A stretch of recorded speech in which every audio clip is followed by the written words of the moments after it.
नमस्कार मित्रांनो, मी बी के माने. आज आपण पाहणार आहोत अपयश. अपयश हे शब्दच लोकांना घाबरवतो, पण खरं सांगू, अपयश नसतं तर माणूस कधी मोठा होतच नाही.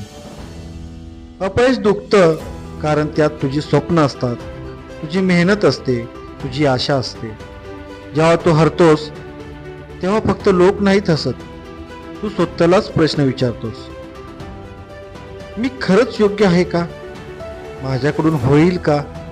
हा क्षण खूप जड असतो, पण लक्षात ठेव, जो कधीच हरला नाही तो कधीच स्वतःला ओळखू शकला नाही. अपयश सांगतं तू कमी नाहीस, तू फक्त अजून तयार होत आहेस. ते तुला थांबवायला नाही, भक्कम व्हायला शिकवतं. आजच अपयश उद्याच्या ताकदीचं बी असतं. म्हणून अपयशाला शत्रू बनवू नकोस. ते तुझ्या आयुष्यात आलंय तुला तोडायला नाही, तुला घडवायला आलंय. मित्रांनो, अशाच मोटिवेशनल टिप्स ऐकण्यासाठी ओनली मराठी ऑडिओ बुक्सला शेअर, लाईक, सबस्क्राईब करायला विसरू नका. धन्यवाद.